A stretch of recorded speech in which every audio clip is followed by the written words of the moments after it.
Good evening, everybody. Welcome to the Moving Markets Podcast. It is Thursday, July 31st, 2025. As has been the case more often than not this week, the markets have been closed for a good, let's say, almost 6 hours. It's almost 7 o'clock on the Pacific coast. Um, and so the markets have been closed for a good long time. Before I go too far into talking about what happened today, which I'm not going to spend a ton of time talking about what happened today, I'm going to talk more about the adjustments that we made and what to expect tomorrow and going into the early part of next week. But before I do any of that, let me just tell you really quickly. Next week, I will be back to a very normal schedule. What I mean by that is my wife and I are going to be driving home from California back to our home in Utah Saturday, and we'll have all day Sunday to relax a little bit, get some rest, maybe get to bed early Sunday night, and then Monday and all of next week and all of the week after, I will be back to a very normal schedule. I will do a recording on Monday afternoon. That'll be August the 4th. And then I will do the live morning podcast 30 minutes after the open of the market each day the rest of the week. So, Tuesday through Friday. And I don't anticipate, there's always possibility something comes up, but I don't anticipate anything different at all until Labor Day weekend. And the only thing that happens on Labor Day weekend, which Labor Day is September 1st this year. So the actual holiday weekend is the last weekend in August. But of course, the markets will be closed on Labor Day. And so everything that we would normally do on Monday on September 1st, we will shift it to Tuesday. And then the rest of that week will be normal again. So back to a regular schedule. I know the schedule's been a little bit tricky, and I haven't been able to spend as much time in front of the computer as I would like to.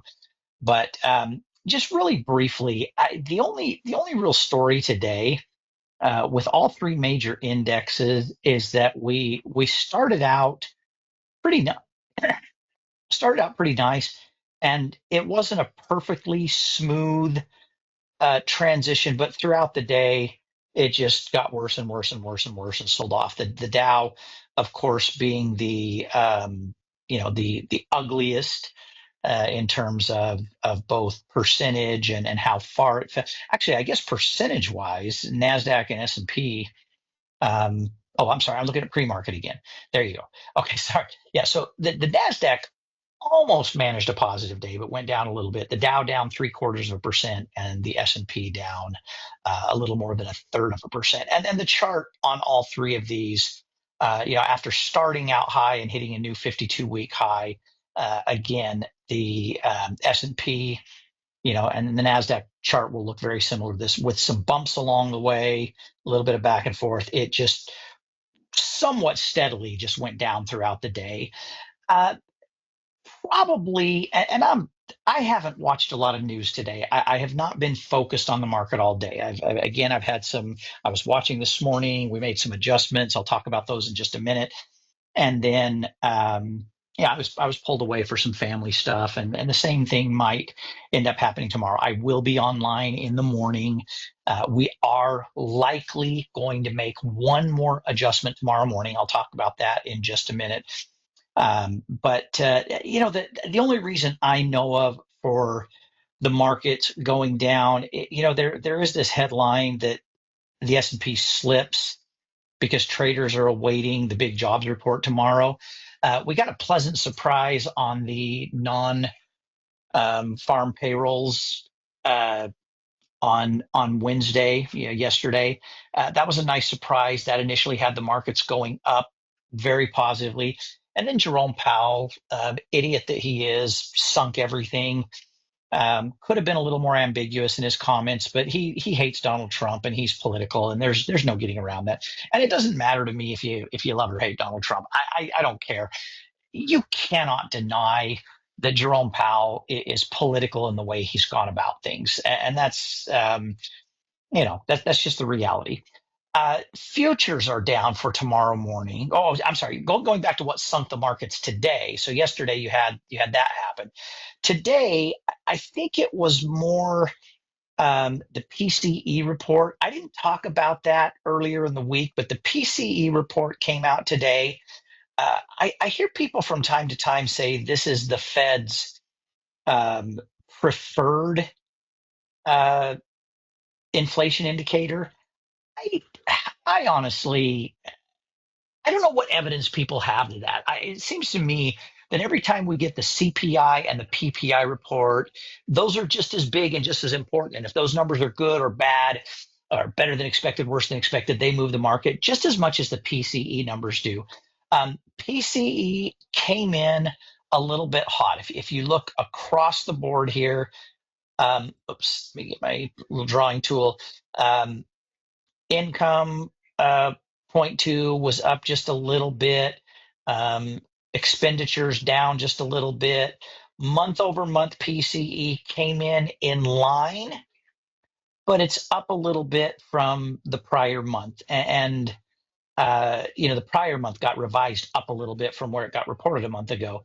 The year over year up just a fraction higher than what was expected. And again, the prior month was revised up and it was still up a little bit higher. So really your jump is from 2.3 that was reported last month to 2.6 that was reported. Now, a month from now, this could be revised up. It could be revised down, revised down. Who knows? And then you've got the core coming in pretty much in line, but the month over month core, sorry. And then the year over year core was flat from what it got revised to, but still, up a tick from what was expected and what was reported in the previous month. So those aren't crazy hot numbers. That's not like something that is doomsday ridiculous.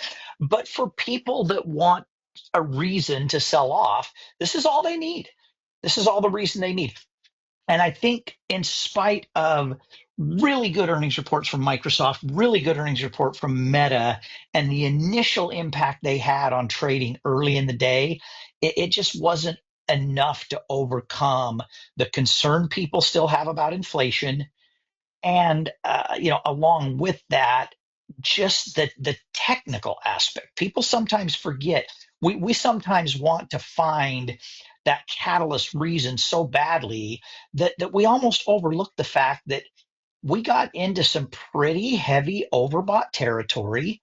And with or without these reports, I think it would be a natural thing for this to pull back. I think maybe we touch sometime in the next couple trading days.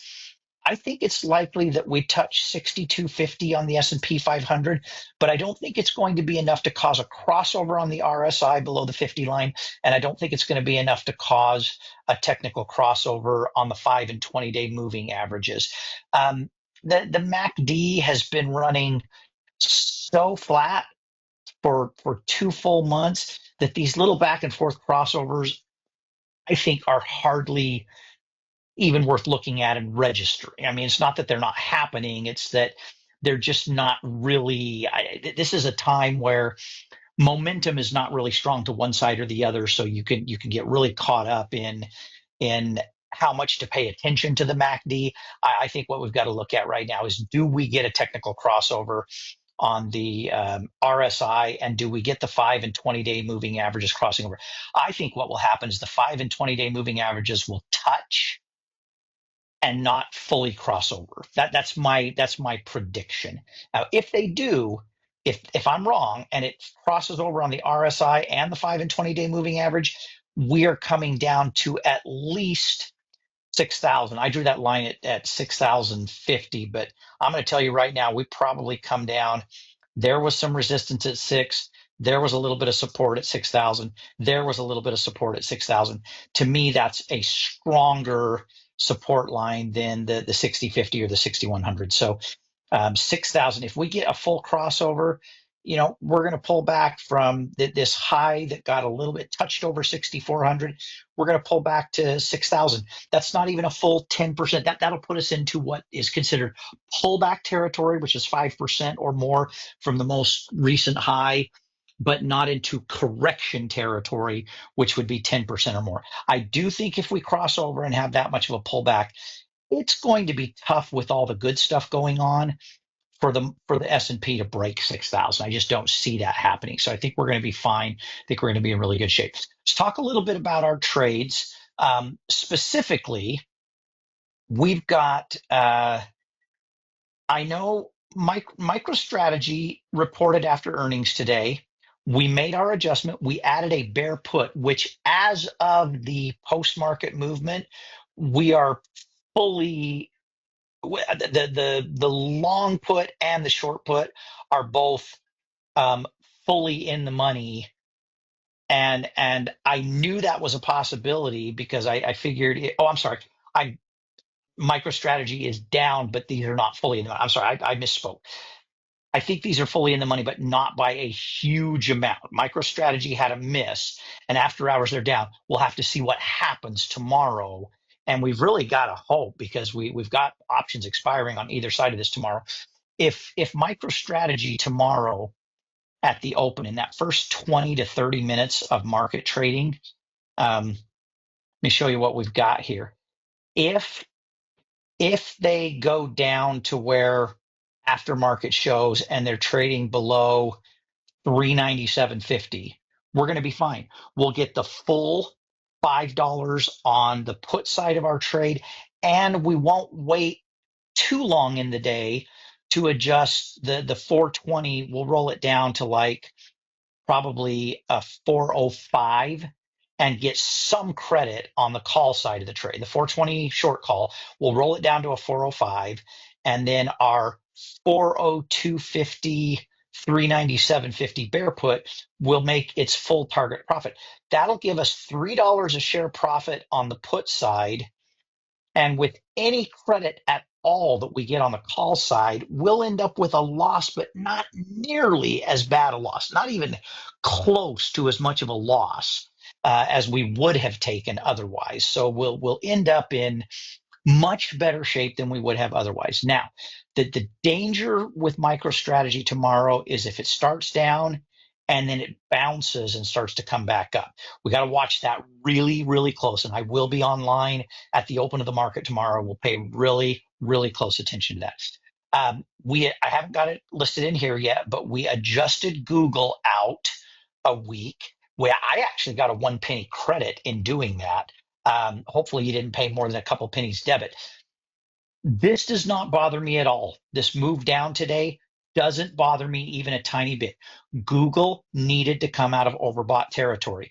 I think you might get another down day. It might come down and sort of the price of the stock might come down and bounce off the 20-day moving average. But I think it'll be quite easy next week. And I don't know that it will go down that far. I think it'll be easy next week for Google to get probably back up here to 197.50, but remember, it only has to go to 195 and stay there, till towards the end of the week. I thought last night at the close of the market, Google was going to be fine.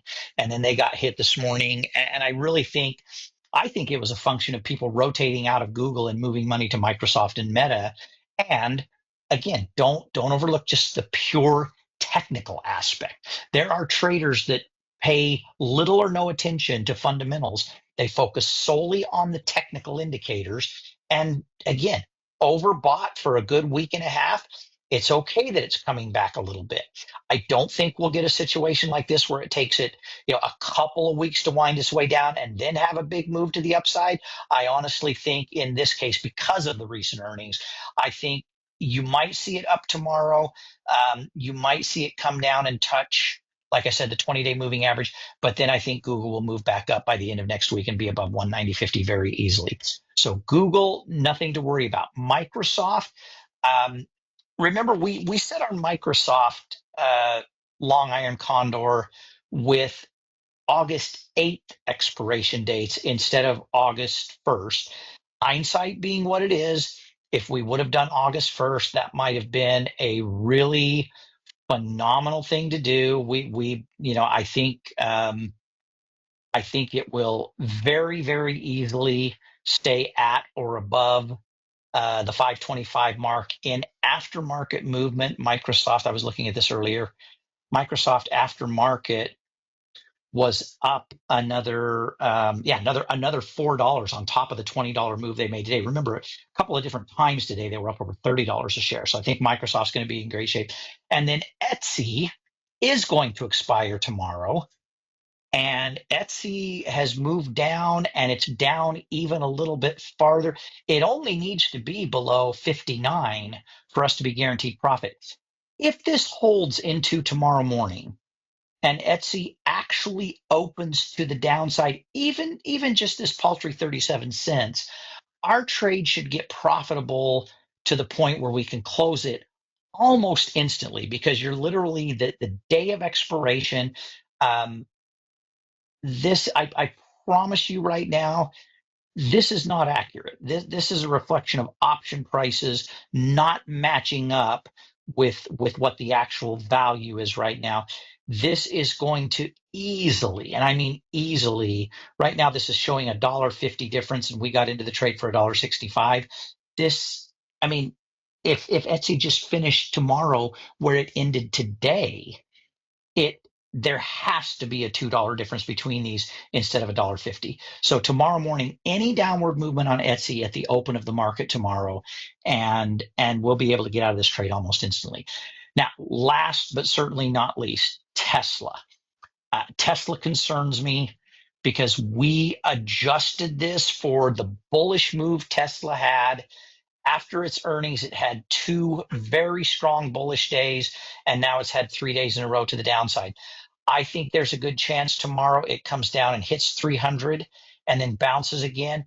In all likelihood, we will be adjusting Tesla tomorrow morning at the open. I'm not going to send an adjustment tonight.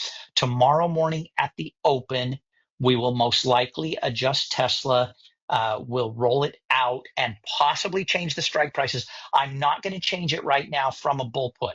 And the reason I'm not going to change it from a bull put is because I believe Tesla is going to be in this range right here, probably until there is a really big announcement. Remember, we just need it to get above and stay above 320 for a day or two. I think it'll bounce in the next day or two and come up. So probably I'll change this if Tesla is dramatically different at the open tomorrow than what happened today. I haven't even looked at Tesla futures. I'm going to look at them right now with you for the first time. Yeah, so Tesla, $10 move down today, and they're down a little bit tomorrow, or excuse me, down a little bit after hours. Again, not a guarantee that's what'll go on tomorrow, but down a little bit after market. I suspect this is going to hold or possibly be a little bit worse tomorrow morning.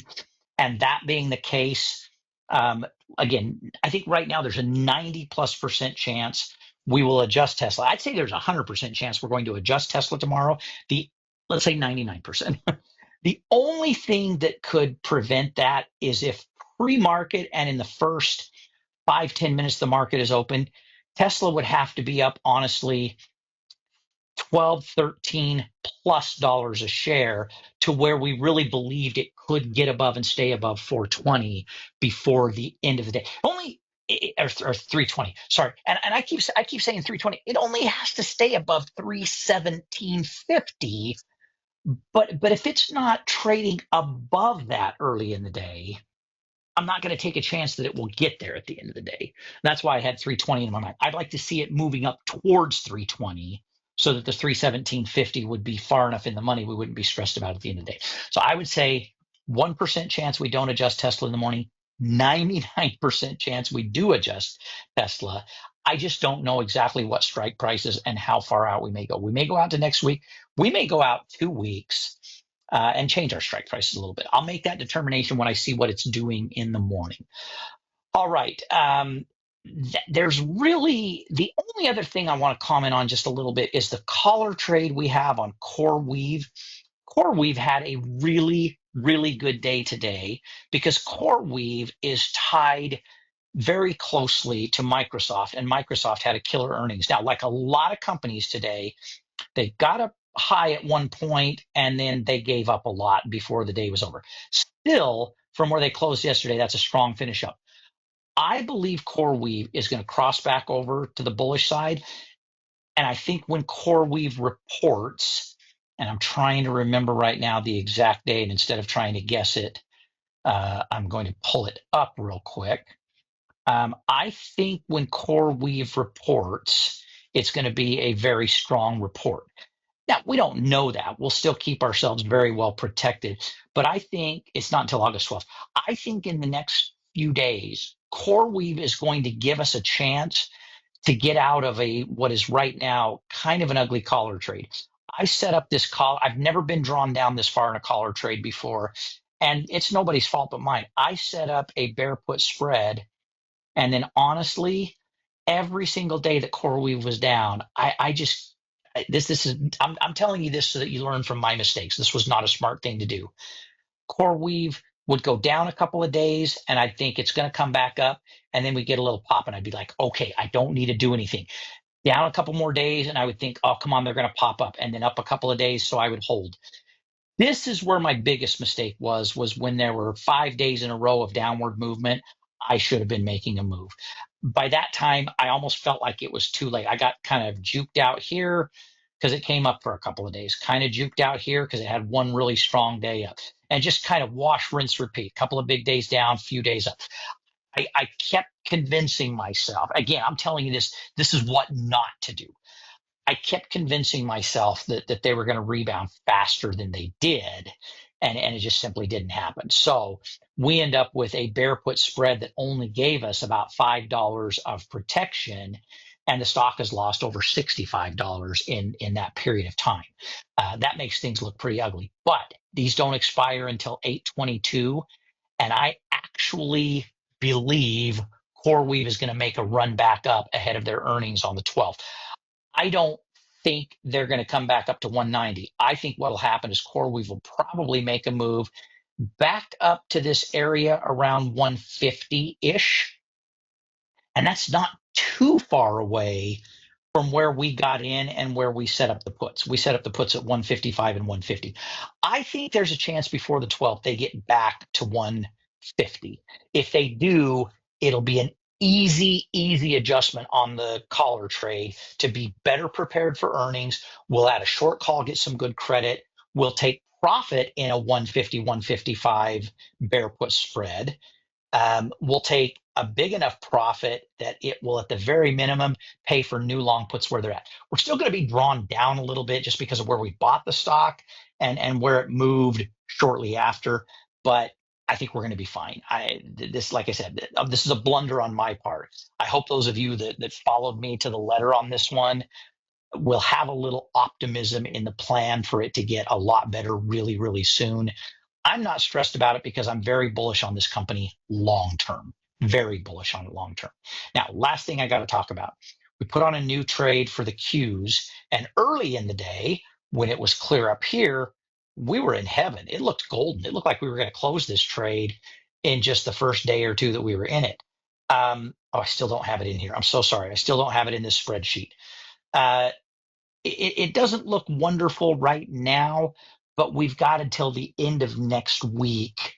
In fact, did I go? I can't remember now. Suddenly, I can't remember if I went to the 8th or the 15th. Might have even gone out to the 15th. I can't remember, but we've got time on the Q trade. I'm not overly concerned that we get stuck in a range. I think either we fall back down and go far enough down that we'll get profitable, or we won't fall as much as I thought and we'll get a jump back up.